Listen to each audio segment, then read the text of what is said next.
আসসালামু আলাইকুম সবাইকে। আমি ডাক্তার মুর্তজা শাহরিয়ার। আজকে আমরা আলোচনা করব ফার্মাকোলজি স্টাডি গাইডলাইন নিয়ে। দেখো আমাদের যে নতুন কারিকুলাম এমবিবিএস এর যে কারিকুলাম, সেই কারিকুলাম অনুযায়ী ফার্মাকোলজি আমরা এখন থার্ড ইয়ারে শিখছি। যখন আমরা থার্ড ইয়ারে ফার্মাকোলজি শিখছি, সেখানে আমাদেরকে প্রথমে এটা জানতে হবে ফার্মাকোলজি সাবজেক্ট আসলে কি, কেন পড়ব, কিভাবে পড়ব। সো সেইটা নিয়ে আজকে আমরা ডিটেইল একটা আলোচনা করার চেষ্টা করব ইনশাআল্লাহ। সো প্রথমে এইটা আমরা শুরু করি যে ফার্মাকোলজি জিনিসটা কি, তাই না? ফার্মাকোলজি আলোচনা আমরা আসলে কেন করব, এটা নিয়ে প্রথম আলোচনা। সো হোয়াট ইজ ফার্মাকোলজি, মানে একদম বাংলা কিছু কথাবার্তা। তাহলে ফার্মাকোলজিতে আমরা আসলে কি শিখতেছি বা মূল জিনিসটা কি? দেখো, যখন একটা পেশেন্ট আমাদের কাছে আসলে আসে, আমরা কি করি? একটা পেশেন্টের আসলে প্রথমে একটা ক্লিনিক্যাল ইভ্যালুয়েশন করি, হ্যাঁ, হিস্ট্রি নিয়ে ক্লিনিক্যাল এক্সামিনেশন করি, সেটার উপর বেস করে কিছু ইনভেস্টিগেশন দিই এবং একটা কমপ্লিট একটা ডায়াগনোসিসে আসলে পৌঁছাতে হয়। যখন একটা ডায়াগনোসিসে পৌঁছালাম, এরপরে কি রোগীটাকে সে যেন সুস্থ অনুভব করে সেই জন্য আমরা তাকে কিছু ঔষধ দিই। কিছু ঔষধ মনে করো তার সিমটম উপশম করার জন্য, কিছু ঔষধ মনে করো তার একদম টু দ্য পয়েন্ট ট্রিটমেন্টের জন্য, একদম কিউরেটিভ ম্যানেজমেন্ট, সিমটোম্যাটিক ম্যানেজমেন্ট, সব কিছু মেলায় অনেক কিছু হিসাব নিকাশ করে ঔষধ আমাদেরকে দিতে হয়। তাহলে এই যে আমি একটা রোগীকে ঔষধ দিচ্ছি, এই যে ঔষধটা দিচ্ছি, ঔষধটা কিভাবে কাজ করে, কি কি ঔষধ অ্যাভেলেবল আছে, কিভাবে তাদেরকে আমরা ইউটিলাইজ করতে পারি, কখন দিব কখন দিব না, ওষুধ দিলে বডিতে কি কি চেঞ্জেস আসতে পারে, ডিটেইলড এভরিথিং সব কিছু মিলে যে আলোচনাটা, সেটাই হচ্ছে ফার্মাকোলজি আলোচনা। তাহলে বেসিক্যালি এখানে আমরা একটা ড্রাগের এ টু জেড আলোচনা করতে চাই। এখন যখন আমি তোমাকে ড্রাগের এ টু জেড আলোচনা বলছি, সেখানে কিছু কথা আছে। দেখো, তুমি কিন্তু ফার্মাকোলজিস্ট হবা না, কথা বুঝো। তুমি কিন্তু ফার্মাকোলজিস্ট হইতে আসো নাই, তুমি ফার্মাসিস্ট হইতেও আসো না যে তুমি একদম একটা ড্রাগ মলিকুলার লেভেলে এ টু জেড কি ফার্মাকোলজিস্টের বা ফার্মাসিস্টের মতো করে একটা ড্রাগ তুমি মনে করো, ওই আলোচনা তুমি করবা না। তুমি একজন ক্লিনিশিয়ান হইতে আসছো। ক্লিনিশিয়ান পার্সপেক্টিভ থেকে তোমার যতটুকু দরকার, এই জিনিসটা তোমাকে বুঝতে হবে। তুমি একজন ক্লিনিশিয়ান, তুমি ডাক্তারি করবা, তুমি রোগী আসলে ওষুধ দিবা। তোমার যেই কাজ, এই কাজের সাপেক্ষে তোমার কতটুকু জানা দরকার, সেইটার এ টু জেড। তাহলে আমার আসলে কী কী জানা দরকার? আমার ড্রাগের এ টু জেড বলতে আমার কী কী বোঝা উচিত? সবার আগে আমার যেটা বুঝতে হবে, এই ড্রাগ কিভাবে কাজ করে, এই ড্রাগ কিভাবে কাজ করে।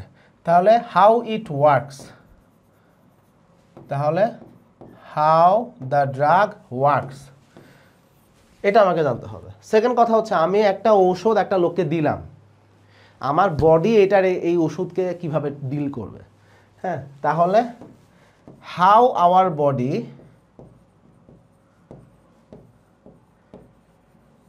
ট্রিটস দ্য ড্রাগ, সে ওষুধটা যখন আসলো সে ড্রাগের সাথে কি করতেছে সেইটা আমাকে জানতে হবে। এবং প্রত্যেকটা ওষুধের ক্ষেত্রে সবচেয়ে কমন কথা হচ্ছে, দেখো আমরা একটা ঔষধ যখন একটা মানুষকে দিচ্ছি, সেখানে আমরা যে থেরাপিউটিক রেসপন্স এক্সপেক্ট করি, এটাকে আমাদের একটা ডেজায়ার্ড ইফেক্ট, যে আমি চাচ্ছি এই জিনিসটা হোক, এই জিনিসটা হচ্ছে, এটা ডেজায়ার্ড ইফেক্ট। কিন্তু আমরা না চাইলেও বা আমরা চাচ্ছি না এরকম কিছু রেসপন্সও আসলে বডিতে দেখা যায়। যেমন মনে করো একটা রোগীকে একটা ঔষধ দিলাম, ওষুধের কারণে মনে করো যে তার ব্যথা কমে গেল, কিন্তু ব্যথা কমার পাশাপাশি তুমি দেখতেছো যে তার একটা কনস্টিপেশন ডেভেলপ করতেছে। তাহলে দেখো, তুমি কিন্তু কনস্টিপেশন হোক এটা চাও নাই, তুমি চাইছো ব্যথাটা কমে যাক। যেমন মরফিনের ক্ষেত্রে এটা আমরা শুধু দেখতে পাচ্ছি, মরফিন, পেথেডিন টাইপের যে ড্রাগগুলো আছে, এগুলো কোনো মানুষকে আমরা দিই তাদের ব্যথা কমানোর জন্য। অবশ্যই নির্দিষ্ট মানে পেশেন্ট প্রোফাইল, সবাইকেই আমরা দিই না, নির্দিষ্ট পেশেন্ট আছে, কিন্তু এটা তাদের ব্যথা কমে, আমার ডিজায়ার্ড ইফেক্ট এটা। কিন্তু এটার কিছু সাইড ইফেক্ট আছে। খুব কমন একটা সাইড ইফেক্ট হচ্ছে তাদের কনস্টিপেশন ডেভেলপ করে ডিউ টু মরফিন। এই মরফিনের নিজস্ব কাজ করার যেই প্রসেস, সেই প্রসেসের কারণেই কনস্টিপেশনটা হচ্ছে, বাট আমি এটা চাচ্ছি না বা আমার জন্য এটা আনডিজায়ার্ড ইফেক্ট। তাহলে এইটা হচ্ছে আমাদের ড্রাগের একটা অ্যাডভার্স ইফেক্ট বা সাইড ইফেক্ট, যেটা আসলে আমি চাচ্ছিলাম না কিন্তু আমাকে এটা ফেস করতে হচ্ছে।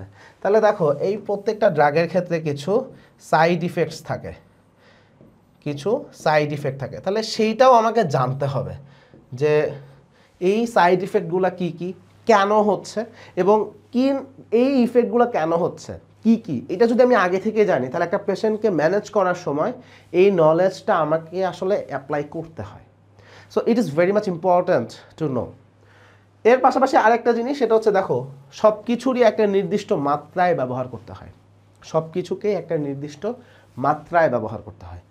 যদি আমি সঠিক মাত্রায় ব্যবহার করি নো প্রবলেম, মোটামুটি টলারেবল।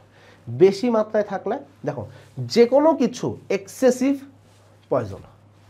মোটামুটিভাবে যত রকম যা কিছু আছে, ইভেন তুমি যে খাবার খাও এটা এক্সেসিভ খাইলে এটা আসলে অনেকটা পয়জনের মতোই হয়ে যাবে। সো ড্রাগের ব্যাপারটাও তাই, এটা এক্সেসিভ পরিমাণে যদি নেওয়া হয়, নর্মাল একটা লিমিটেডকে যদি ক্রস করে ফেলা হয়, এটা আসলে একটা পয়জনের মতো অ্যাক্ট করবে। সো তখন আমি টক্সিসিটি ডেভেলপ করতে দেখবো। তাহলে দেখো ড্রাগের কনসেন্ট্রেশন যদি নর্মালের থেকে বেশি হয়ে যায় তখন আমার হচ্ছে টক্সিসিটি। তাহলে দেখো ফার্মাকোলজিতে আমার আসলে কী কী জানা লাগতেছে, বডি ড্রাগকে কীভাবে ট্রিট করতেছে, কারণ এই বডি ড্রাগকে কেমনে ট্রিট করে তার উপর বেস করে আমাকে অনেক হিসাব নিকাশ করতে। যেমন আমি একটু তোমাকে ব্যাখ্যা করি। মনে করো একটা ওষুধ হলো ইনসুলিন, ঠিক আছে? ইনসুলিন কি তুমি জানো? ইনসুলিন একটা হরমোন, তুমি ফিজিওলজিতে পড়ে আসছো, এবং আমরা অনেক পেশেন্টকে ইনসুলিন দিই আসলে। এখন দেখো ইনসুলিন তুমি যদি মুখে খাও, ইনসুলিন হচ্ছে এক ধরনের পেপটাইড স্ট্রাকচার, সরি প্রোটিন বা পেপটাইড পলিপেপটাইড যেভাবে বলো না কেন, এটা একটা মনে করো প্রোটিন লাইক একটা স্ট্রাকচার বা পেপটাইড। এখন তুমি যখন এটা মুখে খাবা, তোমার স্টোমাকে অ্যাসিড আছে, স্টোমাকে কিছু এনজাইম আছে, সেটা কি করবে? ইনসুলিনটাকে ব্রেকডাউন করে দিবে। তাহলে দেখো তোমার বডি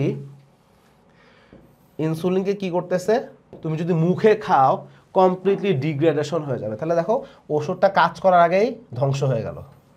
তাহলে তুমি দেখো এই নলেজটা যখন তোমার আছে, তুমি কি করবা? ইনসুলিন আর যেমনই হোক মুখে দেওয়া যাবে না। তাহলে আমি কিভাবে দিতে পারি? স্টোমাকের এই যে ডাইজেশন, এটাকে আমাকে যদি মানে স্কিপ করতে হয়, আমাকে ডিফারেন্ট কোনো একটা রুটে ড্রাগকে দিতে হবে। তখন আমরা কি করি? আমরা ইনসুলিন নর্মালি সাবকিউটিনিয়াস রুটে দিচ্ছি। কোনো কোনো ক্ষেত্রে খুব খুব আমি বলবো যে কি বলা যায়, কিছু সার্টেন কিছু কন্ডিশনে ইনসুলিনকে আমরা আইভি রুটে বা ইন্ট্রাভেনাস রুটেও দিয়ে থাকি। মূল কথা হচ্ছে দেখো বডি ড্রাগের সাথে কি করতেছে তার উপর বেস করে আমার রুট অফ অ্যাডমিনিস্ট্রেশন চেঞ্জ হয়ে গেল। সো প্রত্যেকটা জিনিসের কিছু না কিছু রেসপন্স বা কিছু না কিছু আমাদের অ্যাপ্লিকেশন আছে। আবার মনে করো কিছু কিছু ড্রাগ আছে, যেমন একটা ড্রাগের নাম বলি প্রোপ্রানোলল। এখন দেখো এই যে প্রোপ্রানোলল, এই ড্রাগের সাথে বডি কি কাজ করে? দেখো একটা ড্রাগ দেওয়ার পরে ড্রাগটা বডিতে কাজ করবে নর্মালি, কাজ করার পরে ড্রাগটা বডিতে মেটাবোলাইজড হয়ে বডি থেকে বের হয়ে যায়, হিসাবটা এরকম।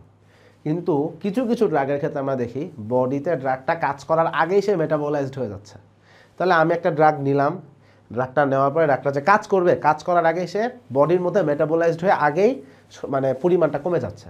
তাহলে তুমি যদি এটা একটা থেরাপিউটিক ডোজ, তুমি এটা হিসাব করছো যে এই ডোজে আমার হচ্ছে, কিন্তু তুমি দেখছো যে থিওরিটিক্যালি হলেও প্র্যাকটিক্যালি হচ্ছে না, কারণ বডিতে ড্রাগটা নষ্ট হয়ে যাচ্ছে। এই যে একটা ফাস্ট পাস মেটাবলিজম আলোচনাটা নিয়ে আসে, এখানে আমাদেরকে ড্রাগের ডোজটা বাড়ায় দিতে হয়। যে অ্যাকচুয়ালি হিসাবটা করতে হবে যে বডিতে ফার্স্ট পাস মেটাবলিজম যেহেতু হচ্ছে, আমাদেরকে ডোজটা একটু হায়ার ডোজের ড্রাগটা দিয়ে ওইভাবে অ্যাডজাস্ট করতে, এভাবে সব কিছু হিসাব করা ঠিক করা হয়েছে। তাহলে দেখো ফার্স্ট পাস মেটাবলিজম যখন হচ্ছে, আমাকে আলটিমেটলি অ্যাডমিনিস্ট্রেশনের সময় ড্রাগের ডোজটা একটু বাড়ায় দিতে হচ্ছে। তাহলে দেখো এই নলেজগুলাকে হিসাবে রেখে অ্যাপ্লিকেশনে আসতে হয়। সো ড্রাগ কিভাবে কাজ করে এটা যেমন আমাদেরকে জানতে হবে, বডি ড্রাগের সাথে কি করতেছে সেটাও জানতে হবে, এবং একটা ড্রাগের জন্য কী কী সাইড ইফেক্ট হতে পারে সেটাও আমাকে জানতে হবে। টক্সিসিটি, পুরা ফার্মাকোলজিতে ঘুরে ফিরে এই আলোচনাগুলোই আমরা করছি। এখন তোমাদের যে আপডেটেড যে কারিকুলাম, সেই আপডেটেড কারিকুলাম অনুযায়ী তোমাদেরকে একটা ইন্টিগ্রেটেড টিচিংয়ের চেষ্টা করা হয়, যেখানে তোমাদেরকে এটার অ্যাপ্লিকেশনও চলে আসতে হবে। সো এটার সাথে তোমরা নতুন করে যেটা শিখবা, যেটা আগের ব্যাচগুলোতে ওইভাবে শেখানো হতো না, সেটা হচ্ছে তোমাদেরকে এখন ক্লিনিক্যাল অ্যাপ্লিকেশন, ক্লিনিক্যাল অ্যাপ্লিকেশন, যে এই ড্রাগগুলা আমরা অ্যাকচুয়ালি ক্লিনিশিয়ানরা কীভাবে দিই। যেমন মনে করো তুমি বহুত কিছু পড়ছো, মনে করো বেটা ব্লকার নামে একটা ড্রাগ, একটা গ্রুপ অফ ড্রাগ আছে এ টু জেড, হ্যাঁ কীভাবে কী কী কাজ করে এ টু জেড শিখছো। কিন্তু বেটা ব্লকার একজন ক্লিনিশিয়ান কেমনে ইউজ করে, মনে করো আমি একটা বেটা ব্লকার অ্যাজ এ ক্লিনিশিয়ান কীভাবে ইউজ করবো। মনে করো একটা বেটা ব্লকারের নাম হলো বিসোপ্রোলল, বিসোপ্রোলল। বিসোপ্রোলল হচ্ছে একটা বেটা ব্লকার এজেন্ট।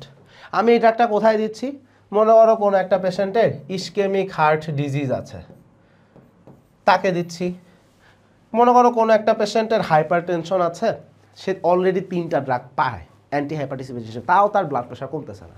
চতুর্থ ড্রাগ হিসেবে তাকে আমি অ্যান্টি হাইপারটেনসিভ এজেন্ট হিসেবে বা ব্লাড প্রেশার কমানোর জন্য আমি তাকে বিসোপ্রোলল দিতে পারছি।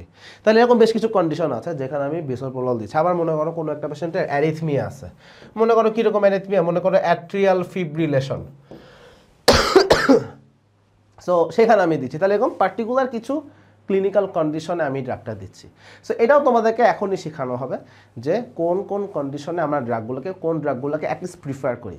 সো এই বেসিক আলোচনাটা তুমি তাহলে এখন ফার্মাকোলজির সাথে শিখতে পারছো। তাহলে তুমি দেখো ফার্মাকোলজিতে আমাদেরকে এই জিনিসগুলো আসলে শিখতে হবে এবং মোটামুটি যা যা শেখানো হবে প্রায় প্রত্যেকটা জিনিসেরই আসলে ক্লিনিক্যাল অ্যাপ্লিকেশন। তুমি যখন একজন ক্লিনিশিয়ান হবা তোমাকে আসলে টু সাম এক্সটেন্ট এই নলেজগুলোকে অ্যাপ্লাই করতেই হবে। তাহলে যেই নলেজকে তোমাকে অ্যাপ্লাই করে রোগী ডিল করতে হবে, তুমি একটা রোগীকে ঔষধ দিচ্ছ, প্রেসক্রিপশন লিখছো, তুমি যদি ঔষধের ডিটেলস খুব ভালো করে জানতে পারো, তোমার যদি খুব ভালো একটা কনসেপ্ট থাকে, শুধুমাত্র পরীক্ষা পাস আমাদের একমাত্র উদ্দেশ্য না। আমরা ডাক্তার হইতে আসছি, ডাক্তারের মূল উদ্দেশ্য হচ্ছে তুমি ট্রিটমেন্টটা অ্যাকুরেটভাবে দিবা, অ্যাপ্রোপ্রিয়েটভাবে দিবা এবং সেখানে অ্যাপ্রোপ্রিয়েট ড্রাগ তোমাকে চয়েস করতে হবে এবং পেশেন্টের কন্ডিশন অনুযায়ী কোন ড্রাগ দেওয়া যাবে, কোন ড্রাগ দেওয়া যাবে না, কোন ড্রাগ দিলে ডোজ বাড়াইতে হবে, কোন ড্রাগ দিলে ডোজ কমাইতে হবে, A to Z ক্যালকুলেট করে তোমাকে প্রেসক্রিপশনটা লিখতে হবে। এবং তুমি কিন্তু রোগীর সামনে 10 মিনিট সময় নিয়ে প্রেসক্রিপশন লিখতে পারবে না। সো তোমাকে এটা এমনভাবে তোমার ব্রেনের মধ্যে সেট করতে হবে যেন তুমি খুব দ্রুততম সময়ের মধ্যে খুব অ্যাকুরেটভাবে প্রেসক্রাইবটা করতে পারো এবং এই জন্য তোমাকে ফার্মাকোলজির ডিটেল নলেজ রাখতে হবে। এখানে আরেকটা জিনিস বলতে হবে, সেটা হচ্ছে দেখো হসপিটালে যত পেশেন্ট ভর্তি হয় ওয়ার্ল্ড ওয়াইড, বলতেছি বাংলাদেশের হিসাব না, ওয়ার্ল্ড ওয়াইড যতগুলো হসপিটালাইজড পেশেন্ট আসলে আসে অ্যারাউন্ড 10% অথবা তারও বেশি, তো টোটাল হসপিটালাইজড পেশেন্টের 10% বা তারও বেশি সংখ্যক পেশেন্ট হসপিটালে আসে due to adverse effect of the drugs, due to toxicity of the drugs. তুমি মনে করো না যে একটা হসপিটালে একটা পেশেন্ট শুধুমাত্র তার একটা রোগ নিয়ে আসতেছে, সে এমন কারণেও আসতে পারে যেটা তার একটা ড্রাগের অ্যাডভার্স ইফেক্ট, সে মনে করতেছে তার একটা সমস্যা হচ্ছে, সে আসবে, কিন্তু পরে দেখা গেল যে এটা আসলে একটা ড্রাগের অ্যাডভার্স ইফেক্ট। এবং আমি পার্সোনাল লাইফে আমি অলরেডি এরকম অসংখ্য পেশেন্ট পাইছি। যেমন একটা উদাহরণ দিয়ে বলি, খুব রিসেন্ট টাইমে আমাদের কাছে হসপিটালে একটা পেশেন্ট আসছিল, পেশেন্টের সমস্যা কি? পেশেন্টের সমস্যা হচ্ছে তার কনস্টিপেশন এবং এই কনস্টিপেশনটা প্রায় 4-5 দিন ধরে হচ্ছে। কনস্টিপেশনের প্রপার ক্লিনিক্যাল ইভ্যালুয়েশন করতে গেলে দেখো আমরা যখন ক্লিনিক্যাল ইভ্যালুয়েশন করি আমাদেরকে ড্রাগ হিস্ট্রি নিতে হয়। সো ড্রাগ হিস্ট্রিতে আমরা দেখতে পেলাম পেশেন্টের TCA ট্রাইসাইক্লিক অ্যান্টিডিপ্রেসেন্ট টাইপের সে কিছু ওষুধ পায় এবং যেই ওষুধের কারণে কনস্টিপেশন এটা একটা সাইড ইফেক্ট এবং পেশেন্ট এইটা নিয়েই আসছে। পেশেন্টের ইউরিনারি ডিটেনশনও ছিল। সো দেখো পরে আমরা ওই অনুযায়ী ট্রিটমেন্ট পেশেন্টকে আমরা অ্যাপ্রোচ করছি। তাহলে দেখো পেশেন্ট হসপিটালে ওষুধের অ্যাডভার্স ইফেক্টের কারণেও চলে আসতে পারে। আমি যদি এই ওষুধগুলোর সম্বন্ধে ডিটেলস জানি তাহলে প্রেসক্রিপশন লেখার সময় আমাকে ওই কনসিডারেশন রাখতে হবে, এই রোগীর ক্ষেত্রে এটা হইতে পারে, এটা হলে এইভাবে ডিল করতে হবে। তুমি রোগী পাইলেও সেই নলেজটা দিয়ে তোমাকে রোগী ডিল করতে হবে। সো তুমি দেখো ক্লিনিশিয়ান হিসেবে ফার্মাকোলজির ডিটেলড নলেজ খুব ক্লিয়ার কাটভাবে থাকাটা কতটা নেসেসারি এবং এই জন্য ফার্মাকোলজি তোমাকে শিখতে হবে। এখন কথা হচ্ছে ফার্মাকোলজি কেন শিখবো, একটা গ্রস কনসেপ্ট তোমার হয়ে গেছে। এখন কথা হচ্ছে তুমি ফার্মাকোলজি কিভাবে শিখবা। সো ফার্মাকোলজি শেখার জন্য প্রথমে আমাকে এটা জানতে হবে ফার্মাকোলজিতে আমরা পড়তেছি কি। দেখো ফার্মাকোলজিতে আমরা বেসিক্যালি দুইটা জিনিস নিয়ে আলোচনা করি, একটা হচ্ছে জেনারেল ফার্মাকোলজি। আচ্ছা তাহলে আমাদের জেনারেল ফার্মাকোলজিতে আমরা প্রথমে আলোচনা করতেছি ফার্মাকোকাইনেটিক্স।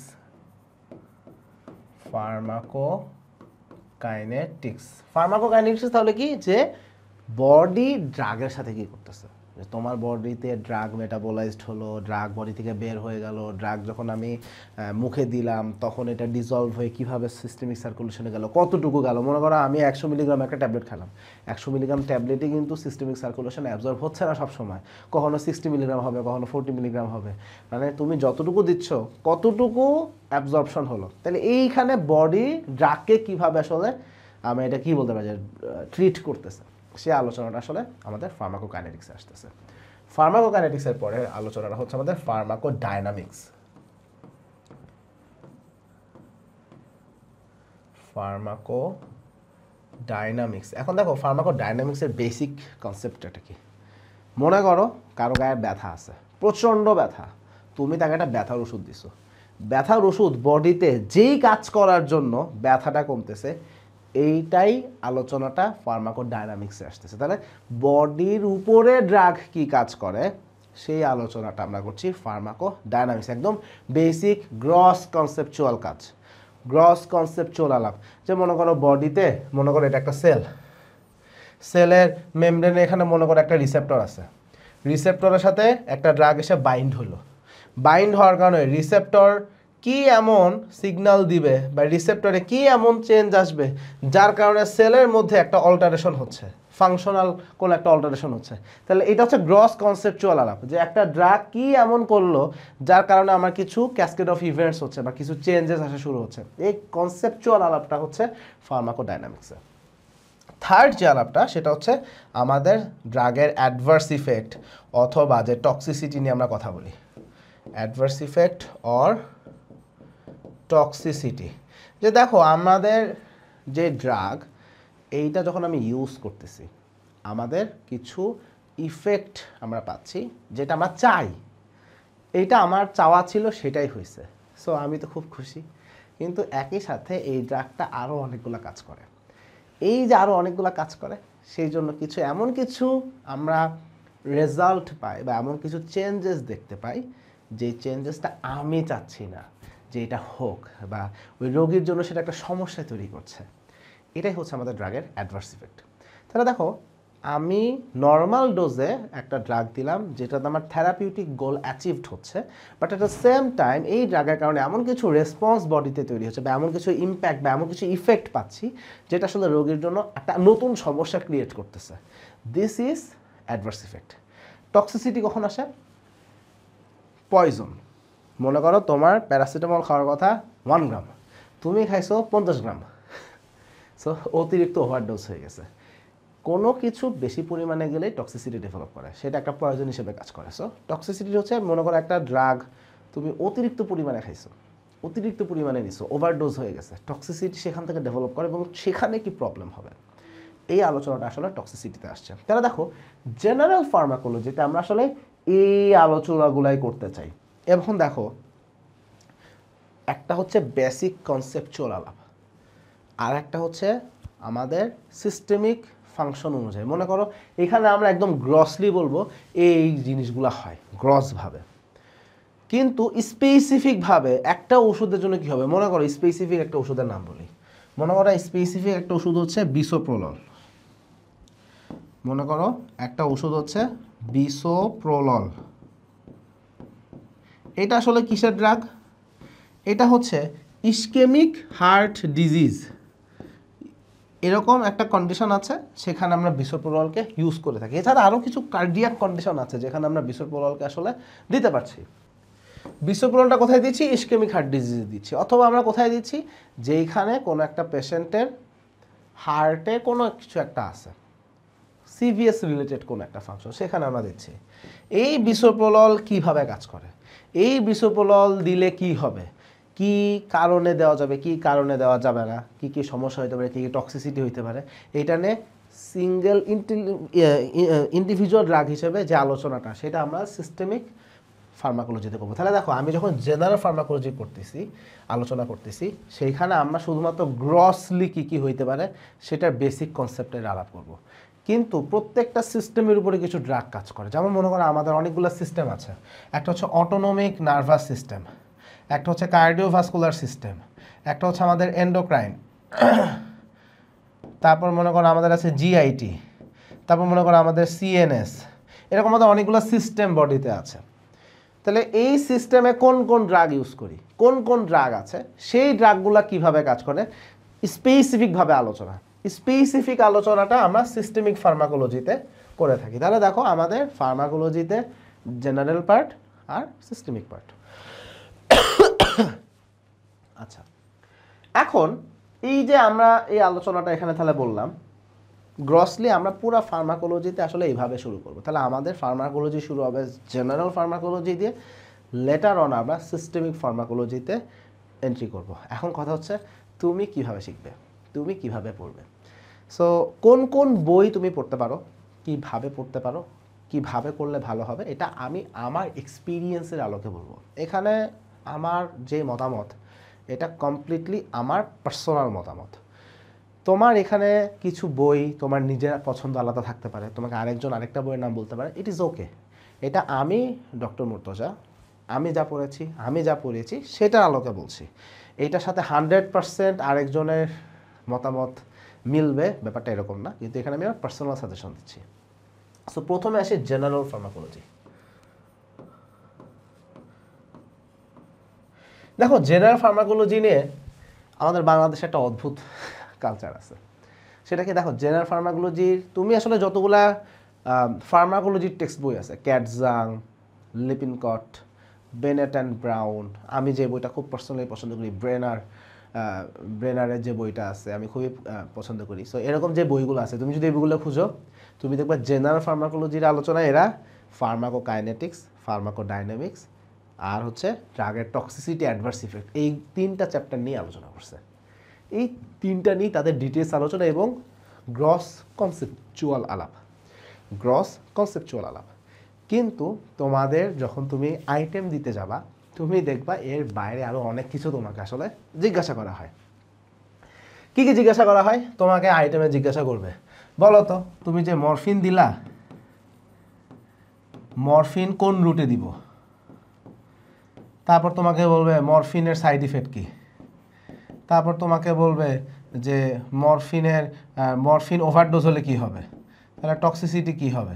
তোমাকে এইসব কোশ্চেন করবে। দেখো এইগুলা ফার্মাকোকাইনেটিক্সের আলাপ, আমি স্বীকার করি, কিন্তু স্পেসিফিকভাবে একটা ড্রাগ সেটা কি কাজ করতেছে, সেটার অ্যাডভার্স ইফেক্ট কী, সেটা কোন রুটে দিব, এটা আমরা সিস্টেমিক ফার্মাকোলজিতে আসলে শিখি। যদিও আলোচনাটা ফার্মাকোকাইনেটিক্সের সাথে মিলে বা সেমভাবে আমরা আসলে ফার্মাকোকাইনেটিক্স নিয়ে ইস্যুটা হয়, সেটা হচ্ছে তোমাকে এক্স্যাক্টলি কোশ্চেন করবে যে মনে করো ইন্ট্রামাস্কুলার রুট, হ্যাঁ মনে করো তোমাকে বলবে কি ইন্ট্রামাস্কুলার রুটে কোন কোন ড্রাগ দেওয়া হয়, ঠিক আছে, তুমি কয়টা ড্রাগের নাম বললা। এখন তোমাকে এরকম একটা কোশ্চেন করবে যে ইনসুলিন কখন সাবকিউটেনিয়াস রুটে দিব, কখন ইন্ট্রাভেনাস রুটে দিব। দেখো এই কোশ্চেনটা আসলেই আমাদের ফার্মাকোকাইনেটিক্সেরই কোশ্চেন, 100% সত্য, কিন্তু এটা তুমি তখনই আসলে ডিটেলসে শিখতে পারবা যখন তুমি স্পেসিফিকভাবে ইনসুলিন নিয়ে পড়বা। তাহলে তুমি যখন সিস্টেমিক ফার্মাকোলজি পড়বা আসলে তুমি তখন এই জিনিসটা জানতে পারবা। কিন্তু বাংলাদেশে যখন তোমার আইটেম নেওয়া হয় তখন তোমাকে এই কোশ্চেনটা করবে এবং তুমি আইটেম দিতে গিয়ে দেখবা যে তুমি ক্যাটজাং পড়ে গেছো, বেনেট অ্যান্ড ব্রাউন পড়ে গেছো, ব্রেনার পড়ে গেছো, লিপিনকট পড়ে গেছো, সেখানে ফার্মাকোকাইনেটিক্স, ফার্মাকোডাইনামিক্স, টক্সিসিটির বেশ খুব সুন্দর আলোচনা আছে। এই প্রশ্নের উত্তর নাই। কেন নাই? কারণ এই প্রশ্নের উত্তরটা তুমি যখন সিস্টেমিক ফার্মাকোলজি পড়বা তখনই তুমি আসলে জানতে পারবা, কিন্তু তোমাকে জেনারেল ফার্মাকোলজির আইটেমেই এটা আসলে জিজ্ঞাসা করা হবে। তখন তুমি আকাশ থেকে পড়লাম কি করবো এখন, এরকম আরও কিছু খুচরো কোশ্চেন আসলে করা হয়। তাহলে এগুলো আমি কোথায় পাবো, কোত্থেকে শিখবো? সো এই জায়গাটাতে আমাদের আসলে কিছু বলার আছে এবং কিছু করার আছে। প্রথম কথা দেখো, জেনারেল ফার্মাকোলজির অ্যাকচুয়াল যে কনসেপ্টের আলোচনা, অ্যাকচুয়াল যে কনসেপ্ট যেটা অ্যাকচুয়ালি জেনারেল ফার্মাকোলজিতে শুরুতে শেখা উচিত, তুমি ব্রেনার খুলো, ক্যাটজাং খুলো, বেনেট অ্যান্ড ব্রাউন খুলো, লিপিনকট খুলো, ওই যে প্রথমে 3টা বা 4টা চ্যাপ্টার পাবা, আলোচনা আসলে ওইটাই জেনুইন জেনারেল ফার্মাকোলজি আলোচনা। কিন্তু তোমাদের আইটেমে যখন এই এক্সট্রা কোশ্চেনগুলো করা হয়, এটা কোশ্চেন করার কারণ আছে। কারণটা হচ্ছে, এটা আমি আসলে দুঃখের সাথে বলতে চাই, সবার জন্য এটা সত্য না, কিন্তু মোর দ্যান 90% জন্য এটা সত্য। সেটা হচ্ছে যারা আইটেম নেয় তারা আসলে দেখা যাচ্ছে আইটেম নেওয়ার আগে একটা গাইড থেকে কোশ্চেনগুলোকে লিখে নিয়ে এসে বা গাইডের কোশ্চেনগুলো কী কী আছে এটাকে দেখে নিয়ে সেই অনুযায়ী তোমাকে কোশ্চেন করে। এই জন্য তুমি দেখবা যে এই প্রশ্নগুলোর উত্তর তুমি গাইডে পাচ্ছ। তুমি যখন জেনারেল ফার্মাকোলজি দিয়ে তোমার ফার্মাকোলজির যাত্রা শুরু করতেছো, তখন তুমি দেখতেছো তোমাকে এমন কোশ্চেন করা হচ্ছে যেটার উত্তর বইতে নাই, গাইডে আছে। উত্তর সেটার উত্তর কি আসলে কি বইতে নাই? উত্তর বইতে আছে। তুমি যখন সিস্টেমিক ফার্মাকোলজি শিখবা সেখানে তুমি অটোমেটিক এটা শিখে ফেলবা। বাট এই আইটেমের এই কালচারটা আসলে এটা গাইডের প্রেজেন্টেশনের কারণে হয়েছে, যে গাইডের মধ্যে যখন জেনারেল ফার্মাকোলজি আলোচনা হয়েছে ওখানে কোশ্চেন আছে, ওই কোশ্চেন তোমাকে করতেছে তুমি। সেম কোশ্চেন তোমাকে যখন টার্ম বা প্রফে করবে তুমি সেখানে পারবা। কেন পারবা? কারণ তুমি সিস্টেমিক ফার্মাকোলজি পড়ে ফেলছো। তাহলে দেখো গ্যাপের জায়গাটা আসলে এটা। তাহলে কথা হচ্ছে তোমাকে একটা আইটেম আসলে পাস করতে হবে, আমি সেটা স্বীকার করতেছি। তাহলে তুমি এখন কীভাবে পাস করবা? এখানে আমাদের কিছু বইয়ের অপশন আছে আসলে। এখানে আমাদের কি কি বইয়ের অপশন আছে? মিসবাহ মিসবাহ মিসবাহ স্যারের একটা জেনারেল ফার্মাকোলজির বই আসলে মার্কেটে অ্যাভেলেবল। বইটা তোমরা পড়তে পারো, সেখানে এইগুলার আলোচনাগুলো আসছে। কিন্তু তোমাদের পড়তে গিয়ে প্রত্যেকবার যে প্রবলেমটা হবে, একটা স্পেসিফিক ড্রাগের জন্য কেন এই এক্সপ্লানেশনগুলো আসতেছে তুমি কারণকে কোরিলেট করতে পারবে না। তোমাকে মনে হবে যে আমাকে আসলে জোর করে মুখস্থ করতে হচ্ছে। এবং এক্স্যাক্টলি এই প্রবলেমটা জেনারেল ফার্মাকোলজিতে প্রায় মেজরিটি স্টুডেন্ট ফেস করে, যে তার কাছে মনে হয় যে ফার্মাকোলজি কতই না কঠিন একটা জিনিস, কারণ সে না বুঝে এখানে মুখস্থ করতেছে। না বুঝে মুখস্থ করার সেগমেন্টটা কেন আসতেছে? কারণ এমন কোশ্চেন করা হচ্ছে যে কোশ্চেনটা সিস্টেমিক ফার্মাকোলজি শিখলে তুমি পারতা, সিস্টেমিক ফার্মাকোলজি না শেখার কারণে তুমি পারতেছো না। কিন্তু যখন তুমি এখান থেকে এক্সাম্পলগুলো দেখবা তুমি কোরিলেট করতে তোমার কষ্ট হবে। কিন্তু আমাদের আপাতত এটাকে টলারেট করতে হবে। যদিও আমার হাতে যদি ক্ষমতা থাকতো আমি হয়তো বা এরকম নিয়ম করে দিতাম যে জেনারেল ফার্মাকোলজির আইটেমে জেনারেল ফার্মাকোলজির কোশ্চেন করা উচিত, সিস্টেমিক ফার্মাকোলজি থেকে স্পেসিফিক ড্রাগের কথা নিয়ে এসে এইভাবে কোশ্চেন করা উচিত না, বিকজ এখনও ওই তো দূর পর্যন্ত তোমরা যাও নাই। বাট কিছু করার নেই আসলে। তাহলে এখানে আসলে একটা হ্যাফেজার সিচুয়েশন হয়। তোমরা চাইলে মিসবাহ স্যারের বইটা পড়তে পারো, কেউ কেউ উদয় কুমার নামে একটা বইয়ের কথা বলে, এটাও দেখা যেতে পারে, এটা ইন্ডিয়ান রাইটারের বই, তোমরা দেখতে পারো। আর অনেকে এখানে গাইড পড়ে আইটেম দেয়। এখন আমার কথা হচ্ছে তুমি জিনিসটা যদি এরকম হয়, তুমি কনসেপ্ট যে আলোচনাটা, কনসেপচুয়াল যে আলোচনাটা, এটা তুমি ক্যাটজাং বা ব্রেনার বা লিপিনকট এগুলো থেকে পড়ে নিছো। আইটেম পাস করার জন্য এক্সট্রা কোশ্চেনটা তুমি গাইড থেকে দেখতেছো, আমি মাইন্ড করব না। এটা আমার মনে হয় যে সার্ভাইভালের জন্য ফর আইটেম এটা আসলে তোমাদের মোস্ট প্রবলি এখানে আসলে বিকল্প কোনো অপশন অ্যাকচুয়ালি খুব কম। কারণ মিসবাহ স্যারের বইটা আমি খারাপ বই বলবো না, কিন্তু এই বইটা পড়তে গেলে তোমাদের আসলে কষ্ট হবে। গাইড পড়তে গেলেও তোমাদের সেম কষ্ট হবে, বাট তোমরা আসলে মানে খুব ইজিভাবে আইটেমটা দিয়ে আসতে পারবা। সো এই জায়গাটা আসলে আমি জেনুইনলি গাইড খুবই অপছন্দ করি, বাট তোমাদের আইটেম এখানে ক্রস করতে গেলে রিয়েলিস্টিকভাবে আসলে গাইড লাগতেছে। সো এটাকে ডিনাই করার কোনো সুযোগ নেই, যতই আমি অপছন্দ করি না কেন। সো এটা তোমার জেনারেল ফার্মাকোলজিতে এই জায়গা তোমার ঝামেলাটা হবে। তাহলে তুমি জেনারেল ফার্মাকোলজি যে কনসেপ্ট, সেই কনসেপ্টটা তুমি যদি শিখো, সেইটাই তোমার পরবর্তীতে সিস্টেমিক ফার্মাকোলজিতে অ্যাপ্লিকেশনে তোমাকে হেল্প করবে। তোমার অ্যাকচুয়াল জেনারেল ফার্মাকোলজিতে তুমি যা পড়তেছো, ফার্মাকোকাইনেটিক্স, ফার্মাকোডাইনামিক্স, টক্সিসিটি, গ্রস কনসেপ্টটাই তোমার লাগবে সিস্টেমিক ফার্মাকোলজিকে বোঝার জন্য। এখন মনে করো তোমার জেনারেল ফার্মাকোলজি পড়া শেষ, তুমি শুরু করবা কীভাবে? তোমাকে শুরু করতে হবে অটোনমিক নার্ভাস সিস্টেম দিয়ে। এখন হচ্ছে আসল ফার্মাকোলজি মজা শুরু। আমার অটোনমিক নার্ভাস সিস্টেম না, আমার নিজের একটা অ্যাসেসমেন্ট আছে। যে অটোনমিক নার্ভাস সিস্টেম বুঝে ফার্মাকোলজির অ্যাসপেক্ট থেকে, যে এএনএস পারে, সে পুরো ফার্মাকোলজি পারে। এটা আমার নিজের ডায়লগ, মানে আমার বাণী। সেটা হচ্ছে এএনএস যে পারবে, এএনএস যে বুঝবে, সে পুরো ফার্মাকোলজি বুঝবে। যে এএনএস বুঝবে না, এএনএস পারবে না, সে ফার্মাকোলজি কিছুই বুঝবে না। সে পরীক্ষা দিয়ে আসবে, সে অনার্স পেয়ে আসবে, হইতে পারে মুখস্থ করে আসছে, বাট সে বুঝবে না। ANS is the gate. ANS হচ্ছে একটা দরজা, যেই দরজা দিয়ে তুমি ফার্মাকোলজির সাম্রাজ্যের মধ্যে প্রবেশ করতেছো। এইটা হলো ফার্মাকোলজির সাম্রাজ্য। এই সাম্রাজ্যে ঢোকার রাস্তা হলো এএনএস। এএনএস এতটাই গুরুত্বপূর্ণ, এএনএস এতটাই গুরুত্বপূর্ণ যে ফার্মাকোলজির যে সাম্রাজ্য, এখানে প্রবেশ করতে গেলে এএনএস দিয়ে তোমার ঢুকতে হবে। এবং এএনএস তুমি যত ভালো বুঝবা, যত ক্লিয়ার কাট কনসেপশন হবে, তুমি যত এটাকে ফিল করতে পারবা, মানে আমি এইভাবে বলি ফিল করা, তত ভালো ফার্মাকোলজি তুমি পারবা। কেন পারবা এই কথাটা কেন বলতেছি? এএনএসে তুমি যা পড়বা এইটারই তুমি সিভিএস পড়তে গিয়ে অ্যাপ্লিকেশন খুঁজে পাবা। তুমি যখন সিভিএস পড়বা, মানে কার্ডিওভাস্কুলার সিস্টেম, তুমি দেখবা এএনএস এর মধ্যেই তোমার বেসিক আলোচনা যা করছো সেটার উপর বেস করেই সিভিএস এর আলোচনা আসতেছে।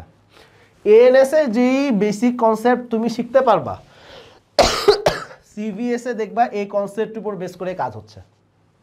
তুমি যখন সেন্ট্রাল নার্ভাস সিস্টেমের ড্রাগগুলো নিয়ে পড়বা সেখানেও দেখবা এএনএস এর নলেজ তোমার কাজে লাগতেছে। তুমি যেখানেই যাও, যাই করো, যাই পড়ো, এএনএস যদি বুঝতে পারো পুরা ফার্মাকোলজি তোমার জন্য বোঝা পানির মতো সহজ হয়ে যাবে। So ANS is the king, ANS is the gate. এই গেট দিয়ে তোমাকে ঢুকতে হবে। তাহলে এএনএস এতটাই গুরুত্বপূর্ণ। এখন কথা হচ্ছে এত গুরুত্বপূর্ণ টপিক কীভাবে শিখবো। এখন দেখো এএনএস বোঝার জন্য তুমি কি কি বই পড়তে পারো, কিভাবে পড়তে পারো, সেটা একটা গ্রস কনসেপ্টের কথা বলছি। শুরু করব কিভাবে? শোনো, এটা আমার পার্সোনাল ওপিনিয়ন, ডিফারেন্ট ওপিনিয়ন অনেক মানুষ দিবে, আমি সেটাকে খারাপ বলছি না। বাট আমি আমার ফার্মাকোলজি পড়ানোর যে অভিজ্ঞতা, যখন ভিডিওটা বানাচ্ছি ততদিনে আমার ফার্মাকোলজির স্টুডেন্ট অলমোস্ট 2000-এর উপরে ফার্মাকোলজি স্টুডেন্ট আমি পড়াই ফেলছি। সো আমার এক্সপিরিয়েন্সের আলোকে আমি এটা বলতেছি। শুরু করবে হচ্ছে ব্রেনার বইটা দিয়ে। শুরু করবা হলো ব্রেনার। ব্রেনার বইটাকে আমি কেন এত পছন্দ করি? ব্রেনার বইটাকে পছন্দ করার মূল কারণটাই হলো প্রেজেন্টেশন। দেখো, দিন শেষে যতগুলো টেক্সট বই তুমি পাবা, টেক্সট বই, মূল কথা এক, হয়তো বা একটা দুইটা ইনফরমেশন কোনো বই বেশি কোনো বই কম। এটা মনে করো একটা রচনা লেখার মতো, 10টা ছেলেকে নিয়ে আসো রচনা লিখতে বলো, মূল কথাই এক, প্রেজেন্টেশনটা একটু ভিন্ন, একটা দুইটা ইনফরমেশন ভিন্ন হয়, বাট মূল কথা সবারই এক।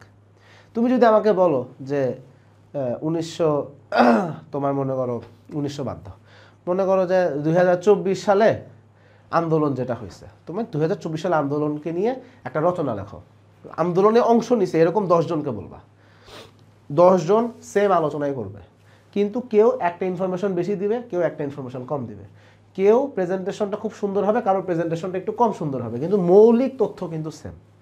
যতগুলো টেক্সট বই আছে, টেক্সট বইয়ের ক্ষেত্রে ব্যাপারটা এক, মৌলিক তথ্য সকল বইয়ে সেম। কোনো বইয়ে প্রেজেন্টেশনটা স্মুথ সহজ, কোনো বইয়ে প্রেজেন্টেশনটা একটু কঠিন, কোনো বইতে ইনফরমেশন দুইটা ইনফরমেশন বেশি, কোনো বইতে দুইটা ইনফরমেশন কম, কিন্তু মৌলিক আলোচনা আসলে সব বইতে এক।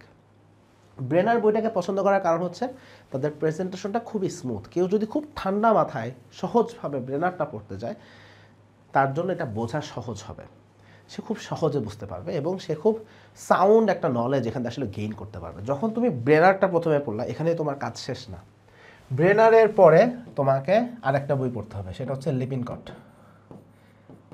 এখন তোমার মনে হতে পারে যে একটা বই পড়লাম তারপরে আরও একটা বই পড়বো, সময় আছে এত? দেখো, তুমি যখন ব্রেনার পড়ছো, তুমি ব্রেনার পড়ার কারণে লিপিনকটে যা আছে তার 99% অলরেডি জানো, লিপিনকটে যা আছে তার 99% অলরেডি ব্রেনার থেকে তুমি পড়ে ফেলছো। বাদ বাকি যে 1%, এই 1%টা লিপিনকট একবার মানে তুমি জাস্ট রিডিং দিবা, হয়ে যাবে। এরপরে তোমাকে আরেকটা বই পড়তে হবে, সেটা হচ্ছে ক্যাটজাং। সত্যি কথা হচ্ছে ফার্মাকোলজির সবচেয়ে অনুসরণীয় টেক্সট বুক হলো ক্যাটজাং। আমাদের বাংলাদেশের প্রেক্ষাপটে যতগুলো মেডিকেল কলেজ আছে সবাই ক্যাটজাংকে 1 নাম্বার টেক্সট বই হিসেবে রিকগনাইজ করে এবং সেটা আমিও করি। সেকেন্ড বই হিসেবে লিপিনকটকে অ্যাকনলেজ করে, সেটাও আমি করি। ব্রেনার বইটা অতটা প্রচলিত না মেডিকেল কলেজগুলোতে, বাট আমার স্টুডেন্টরা আমার জন্য ব্রেনার পড়ে। তো কথা হচ্ছে ক্যাটজাং এবং লিপিনকটকে কেন আমি পেছনে বললাম। দেখো, ক্যাটজাং ভালো দিক খারাপ দিক দুটাই আছে। ক্যাটজাংয়ের ভালো দিক হচ্ছে এখানে এভরিথিং সব আছে। ক্যাটজাং তুমি যদি এককভাবে ক্যাটজাং পড়ো, সত্যি কথা তোমার অন্য কোনো বই পড়ার দরকার নেই, পুরো ফার্মাকোলজির জন্য এটা সত্য। তুমি ক্যাটজাং A to Z পড়ছো, তোমার অন্য কোনো বই পড়ার কোনো দরকার নাই। কিন্তু কথা হচ্ছে ক্যাটজাংয়ের প্রেজেন্টেশনটা একটু জটিল, অনেকটা অ্যানাটমির দত্ত বইয়ের মতো। অ্যানাটমি দত্ত বইটা অনেক ইনফরমেশন আছে, অনেক কিছু আছে, কিন্তু পড়তে গেলে কষ্ট হয়। এই কষ্টটা কেন হয়? Because of the presentation, nothing else, presentation and the language. Indian majority রাইটারের বই সেম অবস্থা, তারা এত কঠিন কঠিন ইংরেজি এত কঠিনভাবে তারা প্রেজেন্ট করে যেন আমি জাস্ট মুখস্থ করতেছি। একটা গল্পের মতো, একটা উপন্যাসের মতো যদি একটা প্রেজেন্টেশন হয়, সেটা বুঝতে খুব সহজ হয়। দেখো, ইনফরমেশন সেম, প্রেজেন্টেশনটা ম্যাটার করে। সো ক্যাটজাংয়ের ক্ষেত্রে যেটা হচ্ছে প্রেজেন্টেশনটা একটু হার্ড হয়ে গেছে, যে কারণে যারা খুব মেরিটোরিয়াস টপার লেভেলের পোলাপান তাদের জন্য ক্যাটজাং পড়তে খুব একটা প্রবলেম হয় না, তারা ক্যাটজাং পড়তে পারে। বাট যারা একটু মনে করো একটু টপার না, মনে করো একটু মিডিওকোর বা একটু এভারেজ বা একটু বিলো এভারেজ স্টুডেন্ট, ক্যাটজাং পড়তে গেলে তার আসলে হারায় যাবে, কষ্ট হবে যাবে অনেক। কিন্তু তুমি শুরুটা করো ব্রেনার দিয়ে, খুব ইজি। লিভিং গড পড়ো, 99% আগে পড়ে ফেলছো, 1%।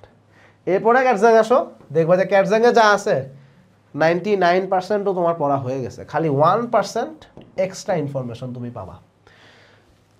যদি তুমি এই 3টা বই এই সিরিয়ালে এএনএস পড়তে পারো, অটোনমিক নার্ভাস সিস্টেম যদি তুমি এই সিকোয়েন্সে পড়তে পারো, তোমার এএনএস এর ঠেকানোর কেউ নাই, নো ওয়ান। ক্লিনিক্যাল অ্যাপ্লিকেশনের জায়গাটা পড়ে, এখানে ক্লিনিক্যাল অ্যাপ্লিকেশনের আলোচনা অত বেশি হয় নাই, ব্রেনারে একটু বেশি আছে, বাট দিস ওয়ান, এই 3টা বই আমি আসলে রিকমেন্ড করি প্রত্যেককেই এইভাবে এএনএসটা শিখতে। কোনোভাবে তুমি পারলা না, একটা বই পড়বা, তাহলে তুমি ব্রেনার পড়ো, একটা বই পড়বা তাহলে ব্রেনার পড়ো। দেখো লিপিনকটে এএনএস এক্সিলেন্ট, কোনো সন্দেহ নাই, টু কনসাইজ হয়ে গেছে। প্রবলেমটা হচ্ছে টু মাচ কনসাইজড। লিপিনকট একা পড়তে গেলে তুমি যেভাবে শিখবা, কেউ পড়াই দিলে তুমি ডিফারেন্টভাবে শিখবা। কেউ পড়াই দিলে কেন ডিফারেন্টভাবে শিখবা? বিকজ যে পড়াবে তার একটা সাউন্ড নলেজ আছে, সে তোমাকে লিপিনকটকে সুন্দর করে কোরিলেট করে শিখাই দিতে পারবে। তুমি একা পড়তে গেলে আসলে টের পাবা না যে তুমি কি মিস করতেছো। আমার একটু শরীর খারাপ হয়েছে, দ্যাটস আমি একটু কাশি দিচ্ছি, একটু প্রবলেম হচ্ছে ভিডিও, তাই নো, বাট একটু টলারেট করো। তো এখন কথা হচ্ছে লিপিনকটের ক্ষেত্রে আমরা যেটা দেখি সেটা হচ্ছে টু কনসাইজ, যেটুকু দরকার সেইটুকুই আছে, কিন্তু কিছু জায়গায় একটু কষ্ট হয়ে যাবে। কষ্ট হয়ে যাবে বলতে তুমি হয়তো বা কোরিলেট করতে তোমার মনে হবে যে কিছু একটা মিসিং এরকম মনে হবে। ব্রেনার পড়তে গেলে এটা মনে হবে না, ব্রেনারে প্রেজেন্টেশনটা এতটাই স্মুথ করছে। বাট কেউ যদি আসলে 3টা পড়ে 100-এ 100, মনে করো স্টুডেন্ট সব রকম আছে, কেউ আছে আমি সব জানতে চাই, আমি ম্যাক্সিমাম জানতে চাই, আমি নিজের বেস্ট লেভেল এফোর্ট দিতে চাই, তুমি 3টা বই পড়ো। তুমি 3টা বই তোমার কষ্ট হয়ে যায়, 2টা বই পড়ো, 2টা বই কষ্ট হয়ে যায়, অ্যাটলিস্ট ব্রেনার পড়ো বা টেক্সট বই তোমার পড়তে হবে। তুমি যদি মনে করো যে তুমি গাইড পড়বা, এটা মনে করো ওপেন চ্যালেঞ্জ, এটা ওপেন চ্যালেঞ্জের মতো, শুনতে খুব হাস্যকর লাগাতে পারে। গাইড পড়ে ফার্মাকোলজি শেখা যায় না। তুমি মুখস্থ করে পরীক্ষা দিয়ে আসতে পারবা, আমার কোনো ডাউট নাই। তুমি মুখস্থ করে প্রফে প্লেস করে আসতে পারবা, এখানেও আমার কোনো ডাউট নাই। বাট তুমি ফার্মাকোলজি শিখতে পারবা না। গাইড পড়ে ফার্মাকোলজি শেখা যায় না। তুমি পরীক্ষা দিয়ে আসতে পারবা, কোনো সমস্যা না, তোমার মনে হবে তুমি অনেক কিছু জানো, পারবা না, আসলে আটকে যাবা, বহুত জায়গায় আটকাবা। এটা প্র্যাকটিক্যাল না, ফার্মা প্যাথো মাইক্রো গাইড পড়ে পরীক্ষা পর্যন্ত দেওয়া আসা যায়, তাও প্রফে যে আটকাবা, কিন্তু practical life clinical life zero confidence, বুঝবাই না, বহুত কিছু বুঝবা না, কোনো আগমাথা কিছুই করতে পারবে না, তোমার মাথাটা জাস্ট খারাপ হয়ে যাবে। আইটেম দিয়ে আসতে পারবে, এক্সিলেন্ট আইটেম দিবা, নো ডাউট। মিনিমাম ইফোর্টে 100-এ 100 আইটেম দিয়ে আসতে পারবা, আইটেম কোপাই দিয়ে আসবা, ঠাডা মুখস্থ করে দাও, বাট শেখার যে ব্যাপারটা হবে না, পেশেন্ট ডিল করতে পারবা না। মানে এই গাইডের নলেজ দিয়ে তুমি একটা ওষুধ কনফিডেন্সের সাথে প্রেসক্রাইব করে আসবা অ্যাপ্রোপ্রিয়েটভাবে, হবে না। সো গাইড দিয়ে হবে না। এখন তুমি যদি বলো যে আমি গাইডটা এক্সামের আগের দিনে এক্সামের পড়াটাকে গোছানোর জন্য ইউজ করতে চাই, ঠিক আছে, এটা হইতে পারে। কিন্তু তুমি যদি তোমার পড়ালেখার একমাত্র রিসোর্স গাইড, অথবা তোমার পড়ার মেইন রিসোর্স হলো গাইড, যে তোমার আসল টেক্সট বই গাইড, এগুলা কালে ভদ্রে 1 লাইন 2 লাইন দেখলা, no, this is not correct. গাইডকে গাইড হিসেবে যদি ইউজ করো, দেন আমি আমার মনে হয় যে ইটস ওকে, এটা টলারেবল। কিন্তু গাইডকে মেইন রিসোর্স হিসেবে ইউজ করা যায়, আমি শুধু গাইডটাই পড়ি, তাহলে হবে না। তাহলে এভাবে এএনএস তোমাকে শিখতে হবে। এখন মনে করো এএনএস তুমি শিখে ফেলছো, এরপর তুমি কি করবা? সিভিএস। দেখো তোমার একটা কথা বলি, তুমি সার্জারিতে যাও, গাইনিতে যাও আর মেডিসিনে যাও, যেই লাইনে যাও না কেন, সিভিএসের ড্রাগ নিয়ে তোমার জানতে হবে। কেন জানতে হবে? বাংলাদেশের প্রত্যেকটা ফ্যামিলিতে, প্রত্যেকটা each and every single family, either কেউ না কেউ ডায়াবেটিস আছে অথবা হাইপারটেনশন আছে। বাংলাদেশে তুমি এমন কোনো ফ্যামিলি খুঁজে পাবা না যেই ফ্যামিলিতে ডায়াবেটিস বা হাইপারটেনশন দুইটার যে কোনো একটা নাই, অ্যাটলিস্ট একটা হলেও থাকবে।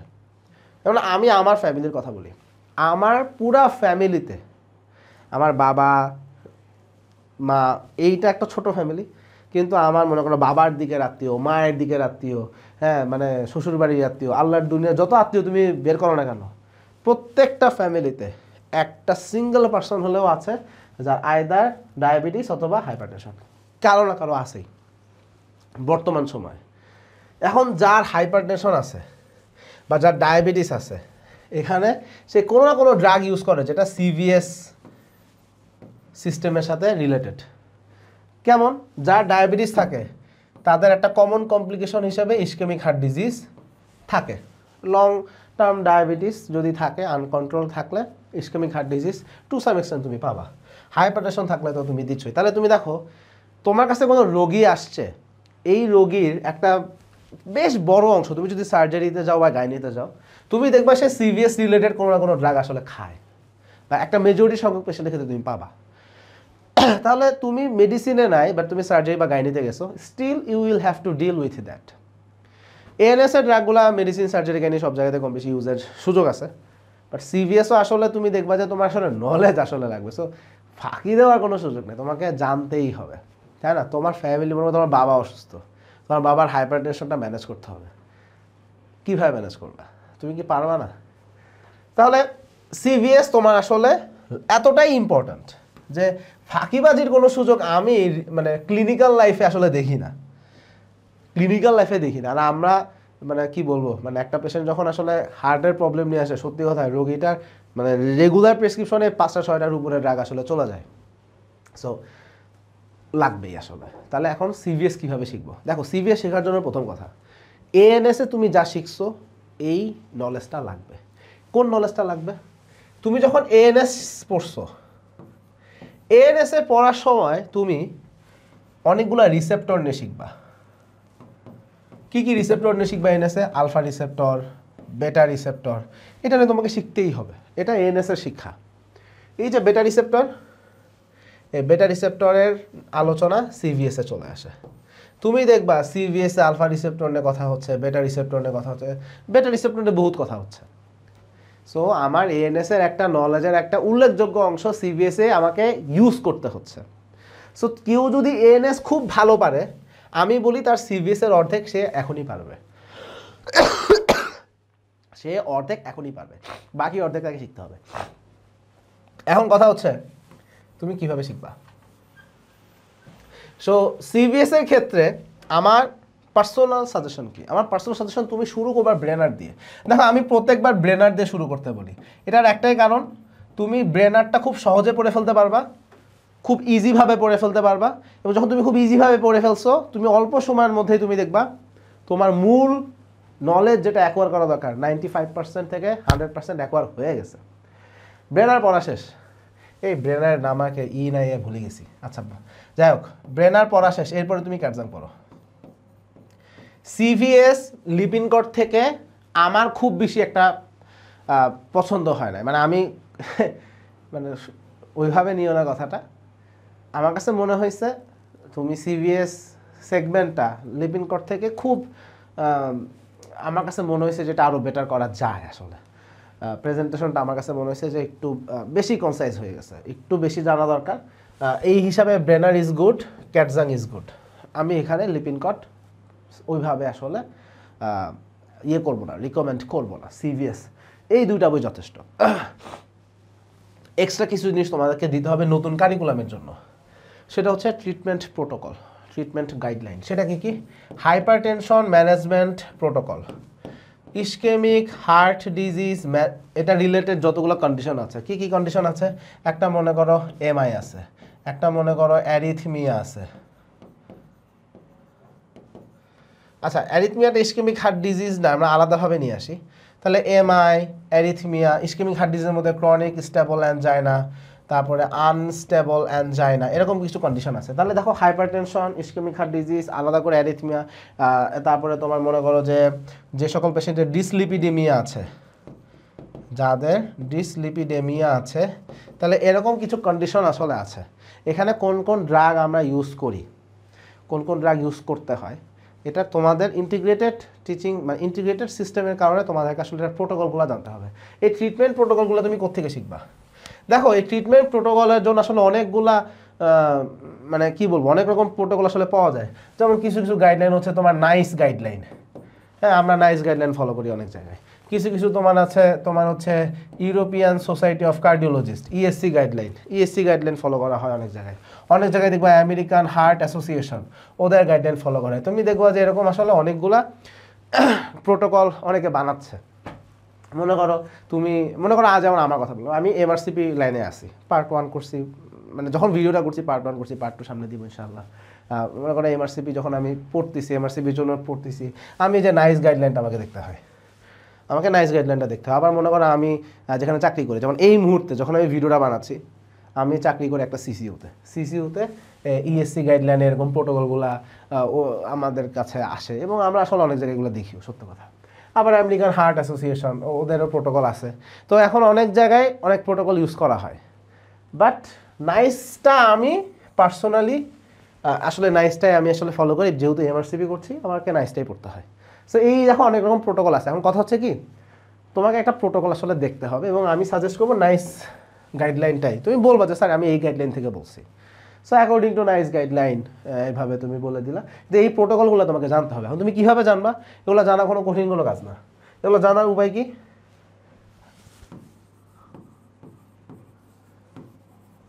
গুগল করো, গুগলে লিখে সার্চ দাও হাইপারটেনশন ম্যানেজমেন্ট প্রোটোকল, শেষ। নাইস গাইডলাইন, লেটেস্ট প্রোটোকল, লিখে সার্চ দাও, সিম্পল কথা। তাহলে এই প্রোটোকলগুলো তোমাকে জানতে হবে, তাহলে সিভিএস এ তোমার এগুলো লাগবে। সিভিএস এর পরে তোমরা কি শিখবা? সিভিএস এর পরে তোমাদের কিছু কিছু জায়গায় হয়তো বা রেসপিরেটরি সিস্টেম, কিছু কিছু জায়গায় হয়তো বা জিআইটি, অথবা কিছু কিছু জায়গায় এন্ডোক্রাইন, এভাবে অনেক জায়গায় আসলে শেখানো হয়।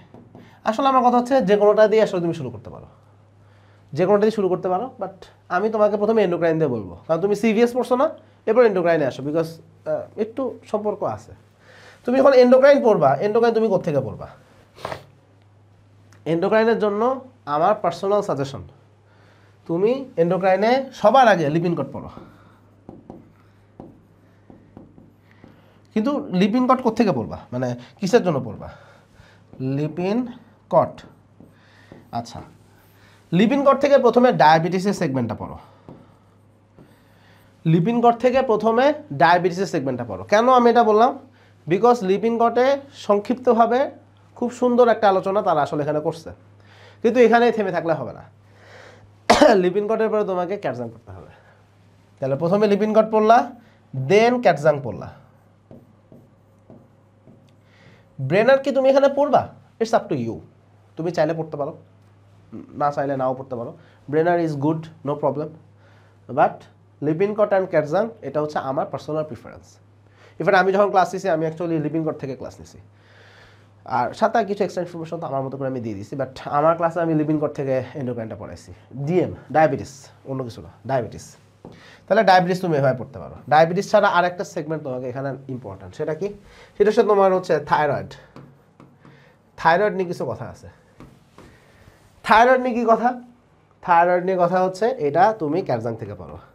এখানে অন্য কোনো বই প্রথমে পড়া থেকে ক্যাটজাং পড়া বেটার। কেন এখন ক্যাটজাং বললাম? অ্যান্টি থাইরয়েড এজেন্ট বা থাইরয়েড রিলেটেড যত ড্রাগ আছে, best level presentation, best level আমি বলবো যে টেক্সট বুকের যে আলোচনা আসা উচিত, ক্যাটজাং এটা আসলে করছে। এবং তুমি অলরেডি 2-3টা সিস্টেম পড়ে ফেলছো, তোমার একটা ম্যাচুরিটি ডেভেলপ করছে। সো তুমি এখন ক্যাটজাংটা থেকে এটা পড়ো, এটা তুমি প্রথমে ক্যাটজাং থেকে পড়ো। ক্যাটজাং পড়ে ফেলছো, এখন তোমার যদি মন চায় ব্রেনারে কি আছে বা লিপিন কটে কি আছে একটু দেখে নিলা, বাট ক্যাটজাং এককভাবে পড়ছো, এনাফ, নো প্রবলেম। তাহলে এন্ডোক্রাইনে এগুলো। এর পাশাপাশি আরও কিছু সিস্টেম আছে, সেটা কি? আমরা বিভিন্ন রকম স্টেরয়েড এজেন্ট ইউজ করি, মিনারেলোকর্টিকয়েড, গ্লুকোকর্টিকয়েড, এরকম কিছু ড্রাগ আমরা ইউজ করি। তারপরে ফিমেল রিপ্রোডাক্টিভ সিস্টেম, এটার কিছু ড্রাগ আছে, এগুলার আলোচনা আছে। এগুলো তুমি কোত্থেকে পড়বা? এইগুলা তুমি প্রথমে লিপিন কট থেকে পড়ো। লিপিন কট পড়ে ফেলছো, এরপর চাইলে ক্যাটজাং দেখতে পারো, ব্রেনার দেখতে পারো, but Lippincott is good. But এখানে আমার একটা পার্সোনাল ওপিনিয়ন আছে, you need a mentor, you need a teacher. এটা এককভাবে একা একা বুঝতে গেলে কিছু জায়গায় তোমার ঘাটতি থেকে যাওয়ার সম্ভাবনা আছে। একজন টিচারের ক্লাস যদি তুমি করো, তোমার নিজ কলেজের লেকচার হতে পারে, ইউটিউব থেকে কোনো ক্লাস হতে পারে, তুমি যার কাছে ক্লাস করতে মন চায় তুমি তার ক্লাস দেখতে পারো। বাট এটা আমি সাজেস্ট করব যে এখানে একজন মেন্টর তোমার আসলে দরকার। এই কারণে কিছু জিনিস তুমি যখন ফার্স্ট হ্যান্ডে পড়তেছো, তুমি জিনিসটা যেভাবে দেখবা, একজন অলরেডি এই ড্রাগগুলোকে ইউজ করে বা এটা নিয়ে তার তোমার থেকে নলেজ বেশি, সে প্রেজেন্ট করলে ব্যাপারটা তুমি ডিফারেন্টভাবে বুঝবা এবং এটা তোমার জন্য বেটার হবে। সো তোমাদের কলেজ লেকচারে ক্লাস আমি সাজেস্ট করব করো তোমরা, এবং মানে নিজে পড়ার পাশাপাশি আর একটা রিসোর্স থেকে শেখার চেষ্টা করা, সেটাকে আমি এখানে মানে এনকারেজ করব। তাহলে এন্ডোক্রাইন এভাবে পড়বা, এন্ডোক্রাইন পড়ে ফেলছো, এরপরে পড়বা জিআইটি।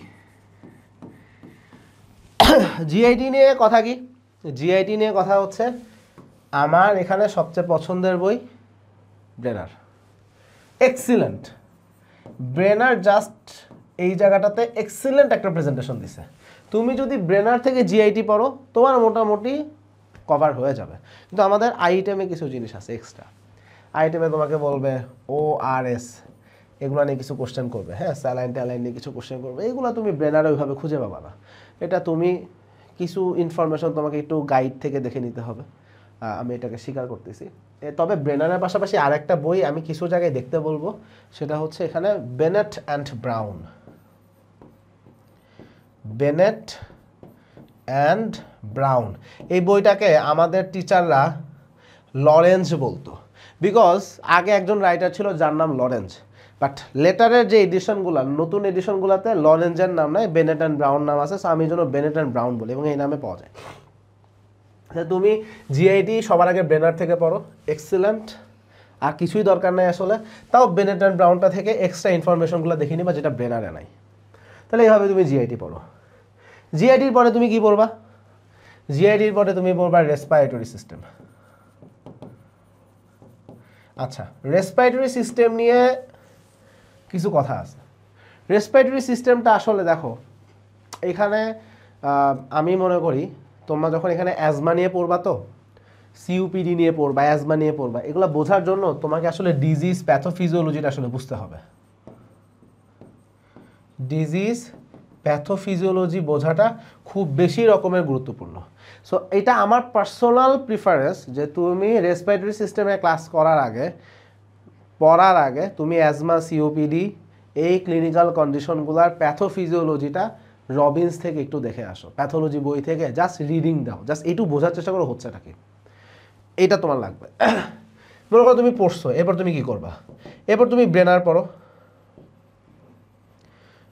পড়ো, নো প্রবলেম। চাইলে লিপিন কোড পড়তে পারো, ক্যাটজাং পড়তে পারো, নো প্রবলেম। এখানে তুমি এগুলো পড়তে পারো। তবে এখানে তোমাদের কি লাগবে, এক্সট্রা একটা জিনিস লাগবে, সেটা হচ্ছে অ্যাজমা এবং সিওপিডির ম্যানেজমেন্ট প্রোটোকল। দেখো, অ্যাজমা এবং সিওপিডি এই পেশেন্ট আসলে আমি কিভাবে ম্যানেজ করব, এটা আমাদের ট্রিটমেন্ট প্রোটোকল আছে এবং আমরা ট্রিটমেন্ট প্রোটোকলটাকে ফলো করি। অ্যাজমা এবং সিওপিডি ট্রিটমেন্ট প্রোটোকল, তুমি কি কি প্রোটোকল ফলো করতে পারো? একটা হচ্ছে তোমাদের জিনা গাইডলাইন আছে। জিনা গাইডলাইনটাই আসলে পালমোনোলজিস্ট ওনারা ইউজ করেন এবং এই গাইডলাইনটা আসলে শুনতে চাই। সো তোমরা জিনা গাইডলাইনটা তোমরা পড়বা। মূল কথা হচ্ছে অ্যাজমা সিওপিডি ট্রিটমেন্ট প্রোটোকল তোমাকে নতুন করে জানতে হবে। তুমি দেখো তাহলে কিছু কিছু ক্লিনিক্যাল কন্ডিশন আসতেছে যেখানে প্রোটোকল কি সেটা তোমাকে জানতে হবে এবং প্রোটোকল অনুযায়ী তোমাকে অ্যাপ্রোচ নিতে হবে এবং তোমাকে এটা এখনই ইন্টিগ্রেটেড সিস্টেমে তোমাকে এটা শিখতে হচ্ছে। তাহলে তুমি এভাবে রেসপিরেটরি সিস্টেমটা পড়লা। যখন তুমি রেসপিরেটরি সিস্টেম পড়ে ফেলছো, এরপর তোমার আর কি কি সিস্টেম ইম্পর্ট্যান্ট, এগুলো মোটামুটি সাধারণত ফার্স্ট টার্মে পড়ানো হয়। এখন যেগুলো বলবো এগুলো সেকেন্ড টার্মে ইউজুয়ালি। সবার আগে যেটা আসবে সেটা হচ্ছে সেন্ট্রাল নার্ভাস সিস্টেম। দেখো, ফার্মাকোলজিতে স্টুডেন্টরা সবচেয়ে বেশি ভয় পায়, সবচেয়ে বেশি প্যানিক করে, সবচেয়ে কম বোঝে সিএনএস। জেনারেলাইজডভাবে এটা বললাম, 2-3 জন এক্সেপশনাল, বাট মেজরিটির ক্ষেত্রে সিএনএস ফার্মাকোলজি কি হলো, কেন হলো, কেমনে হলো, মেজরিটি একটা কমন আইডিয়াই করতে পারে না। এবং এটা করতে না পারার 1 নম্বর কারণ কি জানো? তুমি যখন তোমার একমাত্র টেক্সট বুক হিসেবে গাইডকে বানাচ্ছ, কোনোভাবেই সম্ভব না।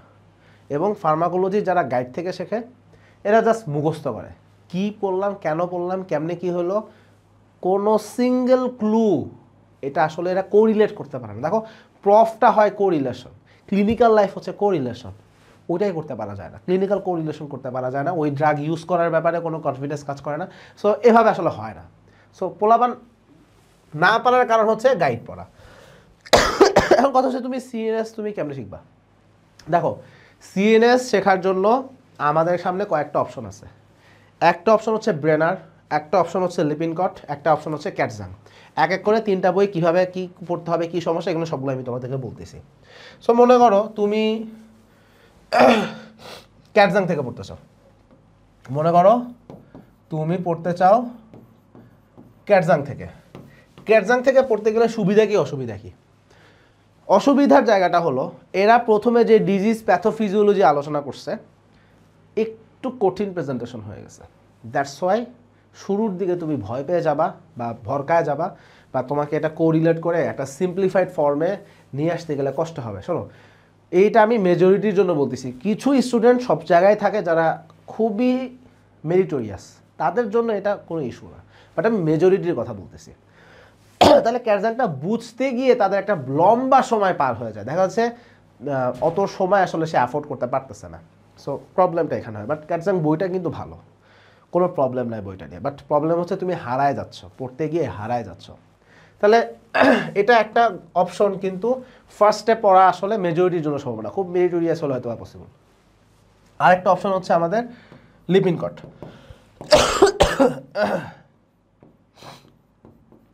আচ্ছা, লিপিনকটের ব্যাপারটা কি? একদম কনসাইজ, যেটুকু দরকার সেটুকু আলোচনা করছে, কোনো ডাউট নাই। কিন্তু এত বেশি কনসাইজ হয়ে গেছে যে এইটা কোরিলেট করে কনফিডেন্সের সাথে একটা কনসেপ্ট গেইন করবা, একটু ঘাটতি থেকে যায়। একা পড়তে গেলে ঘাটতি থাকবে। বাট তোমার যদি একটা টিচার থাকে, if you have a teacher or a mentor, যে তোমাকে এটা পড়াই দিছে, সে তোমাকে ওই কোরিলেশনে যে ঘাটতির জায়গাটা তুমি একা পড়তে গেলে ফেস করবা, সেটা এখানে আর ফেস হবে না। তোমার নিজ কলেজের লেকচার, ইউটিউবের ভিডিও, অন্য কারো ক্লাস, আমার ক্লাস হতে পারে, অন্য কারো ক্লাস হয়, তোমার যা ক্লাস পছন্দ। আমি বলতেছি না যে তুমি এখন আমার ক্লাসে ক্লাস করো, করলে তো করলা, না করলে আমি চাপাচাপি কিছু নাই। কিন্তু বেসিক কথা হচ্ছে যে ইউনিট এ টিচার, এটা হচ্ছে আমার বেসিক কথা। একটা টিচার থাকলে লিপিনকট থেকে সিএনএস পড়া যেরকম হবে, একা লিপিনকট থেকে সিএনএস পড়লে ব্যাপারটা সেরকম হবে না। একা লিপিনকট থেকে সিএনএস পড়লে গাইড পড়তে গিয়ে তুমি মনে করো 100% কোরিলেশন করতে পারবা না, 100%ই ফেল। লিপিনকট পড়লে হয়তো বা 50% পারবা, 50% ফেল। ব্যাপারটা অনেকটা এইরকম। লিপিনকট একটু কনসাইজ করে ফেলছে। তো এটা করতে গিয়ে যেটা হয়েছে, মনে করো যে একটা টিচার থাকলে ওই ঘাটতিটা পূরণ হয়ে যায়। But Lippincott is a good book. CNS শেখার জন্য লিপিনকট খুবই ভালো বই। এবং আমি আমার যে ক্লাস, সেখানে আমি আসলে লিপিনকট থেকে পড়াইছি। বাট যেটা হয়েছে, আমি কোরিলেশনের জায়গাটাকে ম্যাচ করে দিছি। আরেকটা বই হচ্ছে ব্রেনার। দেখো ব্রেনারও একটা ভালো বই, তুমি চাইলে ব্রেনারও পড়তে পারো। বাট কেউ যদি ব্রেনার পড়তে চাও, আমার পরামর্শ থাকবে লিপিনকট এবং ব্রেনার দুইটা মিলাই পড়ো, এককভাবে ব্রেনার পড়ো না। এটা হচ্ছে আমার পড়লে দুইটা একসঙ্গে পড়ো। ইনফ্যাক্ট লিপিনকট আর ব্রেনার দুইটা মিলাই যদি পড়তে পারো, এক্সেলেন্ট। একটা টপিক আছে সিএনএস এর মধ্যে, যেটা এগুলোর কোনো বই থেকেই আমি সাজেস্ট করি না। সেটা কি? সেটা হচ্ছে অ্যানেস্থেশিয়া। দেখো অ্যানেস্থেশিয়া নিয়ে কিছু কথা আছে। অ্যানেস্থেশিয়া কিভাবে কাজ করে এটার একটা কনসেপচুয়াল আলাপ আছে। অ্যানেস্থেশিয়া কিভাবে কাজ করে, অ্যানেস্থেশিয়া জেনারেল অ্যানেস্থেশিয়া স্পেসিফিকভাবে, এখানে কিভাবে তোমার ইন্ডাকশন হচ্ছে, মেইনটেনেন্স হচ্ছে, কিভাবে তোমার পরবর্তীতে পেশেন্ট আবার রিভার্স হবে, এটার একটা কনসেপচুয়াল আলাপ আছে লিপিনকটে। এই আলাপটা লাগবে। তাহলে এটা হচ্ছে অ্যানেস্থেশিয়া, বিশেষ করে জেনারেল অ্যানেস্থেশিয়ার কনসেপচুয়াল আলাপ লিপিনকট থেকেই তোমাকে দেখতে হবে। কিন্তু অ্যানেস্থেটিক এজেন্ট যে ড্রাগগুলো আছে, এই ড্রাগগুলোর আলোচনা তুমি পড়বা বেনেট অ্যান্ড ব্রাউন থেকে, এবং this is the best book. Anaesthetic agent শেখার জন্য বেস্ট বুক হলো বেনেট অ্যান্ড ব্রাউন। অন্য কোনো বই আমার এদের মতো এত পছন্দ হয় নাই। যতটা পছন্দ বেনেট অ্যান্ড ব্রাউন থেকে হয়েছে। এর জন্য এই একটা টপিক কনসেপচুয়াল আলাপ আমি লিপিনকট থেকে ক্লাস নিছি, বেনেট অ্যান্ড ব্রাউন থেকে আমি ড্রাগগুলোর আলোচনা করছি এবং দুইটা মিলায় আলোচনাটা হয়েছে। এখানে আমি ব্রেনার পড়তে বলি না, ইভেন এখানে আমি ক্যাটজাংও পড়তে বলি না, তুমি চাইলে পড়তে পারো, কিন্তু শেখার জন্য this is the best combo. এইভাবে তুমি যদি আগাইতে পারো অ্যানেস্থেশিয়াতে, ইনশাল্লাহ আটকাবা না। তাহলে অ্যানেস্থেশিয়ার এটা গেল। তাহলে সিএনএস এর বেসিক আলোচনা এগুলা। কিছু এক্সট্রা টপিকের কথা বলে দিই, যেমন মনে করো পেইন কিলার কিছু এজেন্ট আছে, এনএসএআইডি, তারপরে মনে করো ওপিওয়েড অ্যানালজেসিক, হ্যাঁ ওপিওয়েড, ও বানান ঠিক হয় নাই, ওপিওয়েড অ্যানালজেসিক। তাহলে এই যে অ্যানালজেসিকগুলো আছে, এইগুলো শেখার জন্য বেস্ট বুক আমার কাছে মনে হয়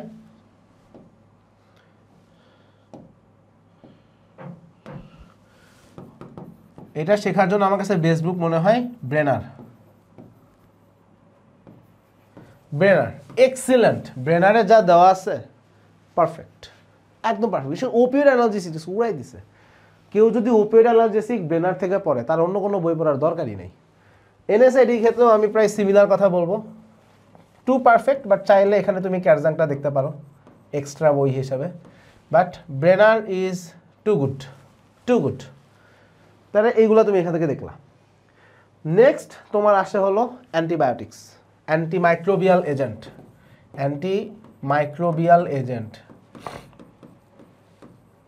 এখন দেখো অ্যান্টিমাইক্রোবিয়াল এজেন্টের মধ্যে অ্যান্টিবায়োটিক পড়বা, অ্যান্টিফাঙ্গাল পড়বা, অ্যান্টিপ্রোটোজোয়াল ইভেন্ট ড্রাগ পড়বা, অ্যান্টিভাইরাল ড্রাগ পড়বা, এরকম অনেকগুলা জিনিসপত্র আছে। এখন এগুলো কোথেকে পড়বা? দেখো অ্যান্টিমাইক্রোবিয়াল এজেন্ট নিয়ে আমার কিছু কথা আছে। সেটা হচ্ছে for antimicrobial agent my personal best choice is Katzung. Katzung is the king. Katzung এই জায়গায় সবচেয়ে বেস্ট, ক্যাটজাংয়ের উপরে কোনো বই নেই। ক্যাটজাং দ্য বেস্ট বুক। ক্যাটজাংয়ের পরে যদি কোনো বই আসে সেটা লিপিনকট, কিন্তু লিপিনকট নিয়ে কথা হচ্ছে এটা একটু আমার কাছে মনে হয় কনসাইজ হয়ে গেছে, একটা টিচার লাগবে। But Lippincott is good, Katzung is too good. Brenner বইটা পড়তে পারবা কিনা, কিছু পার্টিকুলার টপিকস আছে ব্রেনার থেকে দেখতে পারো, কিন্তু মেইন সোর্স হিসেবে আমি প্রেফার করব না। ব্রেনার থেকে একটা টপিক আমি খুব পছন্দ করছি, সেটা হচ্ছে অ্যান্টিভাইরাল এজেন্ট। তাহলে অ্যান্টিভাইরাল এজেন্ট যেগুলো আছে এগুলো তুমি ব্রেনার থেকে পড়তে পারো, ব্রেনারে আসলেই ভালো করছে। বাট অ্যান্টিমাইক্রোবিয়াল যে অ্যান্টিবায়োটিক্স, অ্যান্টিপ্রোটোজোয়াল, এইগুলো আসলে ক্যাটজাংয়ে বেটার। লিপিনকটও মিলাইতে পারো, লিপিনকটও গুড। অ্যান্টিভাইরাল এজেন্টটা আমি আসলে ব্রেনারটাকে পছন্দ করি। Last but not the least, সেটা হচ্ছে তোমার অ্যান্টি ক্যান্সার ড্রাগ। দেখো অ্যান্টি ক্যান্সার ড্রাগের বেসিক কথা কি, তোমাদের ফার্মাকোলজি বইতে যে আলোচনাগুলো আসছে আমার কাছে এটাকে মনে হয়েছে এটা একটু লেন্দি করে ফেলছে, একটু কঠিন করে ফেলছে, এবং এটা নিয়ে খুব বেশি কষ্ট দেওয়া হয় না স্টুডেন্টদেরকে। বাট অ্যান্টি ক্যান্সার ড্রাগ যদি তোমরা আসলেই পড়তে চাও, আমি বলবো ব্রেনার থেকে পড়তে। তবে ব্রেনার থেকে পড়তে গেলে তুমি ক্লিনিক্যাল লাইফে আসলে কী করা হয় এটা আসলে বুঝতে পারবা না। এই জন্য আমরা অ্যান্টি ক্যান্সার ড্রাগের ক্ষেত্রে আসলে কোন কোন কন্ডিশনে কোন কোন ড্রাগ ইউজ করে এটা ট্রিটমেন্ট প্রোটোকল তুমি যদি জানতে পারো তাহলে সবচেয়ে ভালো হয়। সো এখানে তোমার আসলে যেটা শেখা উচিত অ্যান্টি ক্যান্সার এজেন্টে মৌলিকভাবে মেকানিজম অফ অ্যাকশন কী, ড্রাগগুলো কীভাবে কাজ করে, এই বেসিক মেকানিজম অফ অ্যাকশনটা তুমি জানো। কোন ড্রাগের অ্যাডভার্স ইফেক্ট কী এটা জানো, অ্যান্টি ক্যান্সার ড্রাগের অ্যাডভার্স ইফেক্ট কী, কীভাবে কাজ করে, আর কোন ম্যালিগন্যান্ট কন্ডিশনে কোন ড্রাগ দিয়ে এটা ট্রিটমেন্ট প্রোটোকল থেকে জানতে হবে। মনে করো যে ক্রনিক মাইলয়েড লিউকেমিয়া, এখানে একরকম ড্রাগ আমরা দিই। ক্রনিক মাইলয়েড লিউকেমিয়া ড্রাগ একরকম, সিএলএল সেটা ড্রাগ আলাদা, মানে সিএমএল এর ড্রাগ একটা, সিএলএল এর ড্রাগ আর একটা, এএমএল এটা ড্রাগ আলাদা, এএলএল এটা ড্রাগ আলাদা, হজকিন লিম্ফোমা ড্রাগ আলাদা, নন হজকিন লিম্ফোমা ড্রাগ একটু ডিফার করে। তাহলে দেখো এরকম এক একটা কন্ডিশনে আমরা এক একটা ট্রিটমেন্ট প্রোটোকল ফলো করি। টেস্টিকুলার কার্সিনোমা, সেখানে আমরা একরকম, টেস্টিকুলার টিউমার, কার্সিনোমা তো না বলি, টিউমার বলি, টেস্টিকুলার টিউমার, সেখানে একরকম ড্রাগ ইউজ করি। হেপাটোসেলুলার কার্সিনোমা, সেখানে ডিফারেন্ট ড্রাগ ইউজ করি। সো এক একটা ক্লিনিক্যাল কন্ডিশনে এক এক রকম ট্রিটমেন্ট রেজিমেন্ট ফলো করা হয়। এটা আসলে তোমাকে প্রোটোকলটা জানতে হবে। তবে মূলত তুমি শিখবা হচ্ছে ড্রাগ কীভাবে কাজ করে, অ্যাডভার্স ইফেক্ট কী, তোমার আসলে এটা শেখা উচিত। তাহলে কোন টপিক কোন বই থেকে পড়বা এটা একটা গ্রস আলোচনা হলো। শেষ করার আগে কিছু কথা বলে শেষ করতে চাই। দেখো ফার্মাকোলজি স্টুডেন্টরা বুঝতে না পারার মূল কারণ হলো তারা কোরিলেট করে পড়তে পারে না। এই কোরিলেট করে পড়তে না পারার মূল কারণটা কি? প্রসেস। দেখো ফার্মাকোলজি শেখার জন্য প্রসেসটা এমন হওয়া উচিত, তুমি একটা সিস্টেম দিয়ে শুরু করবা, সেই সিস্টেম দিয়ে যখন তুমি শুরু করতেছো ওই সিস্টেমের কি আছে, প্রথমে তুমি দেখবা বইতে একটা কনসেপচুয়াল আলাপ নিয়ে আসা হয়, ওই সিস্টেমের ফিজিওলজি কি, ওই সিস্টেমের ডিজিজ প্যাথোফিজিওলজি নিয়ে আলোচনা করা হয়, তারপরে দেখবা ড্রাগের আলোচনা আসে। তুমি যদি একবারে ড্রাগে শিফট করো, আগের এই ফিজিওলজি বা প্যাথোফিজিওলজি আলাপটা না আনো, কোরিলেট করতে পারবে না। বাট যখন তুমি প্রথমে একটা সিস্টেম পড়ার সময় প্রথমে একটা ডিজিজ প্যাথোফিজিওলজি পড়ে ফেলছো, যেটা বইয়ের একদম শুরুর দিকে থাকে, তারপর যদি তুমি ড্রাগের আলোচনায় আসো তখন বুঝতে সহজ হয়ে যায় এবং এই জায়গাটাতেই মূল পার্থক্য তৈরি হয়। দেখো আমি সবসময় যেটা বলি, যে ফার্মাকোলজি শিখতে চায় সে যেন ফিজিওলজি ভালো করে শিখে আসে। যে ফিজিওলজি খুব ভালো পারবে তার জন্য ফার্মাকোলজি অর্ধেক সহজ। যে ফিজিওলজি ভালো বোঝে, ডিজিজ প্যাথোলজি ভালো বোঝে, তার জন্য ফার্মাকোলজি 100% সহজ।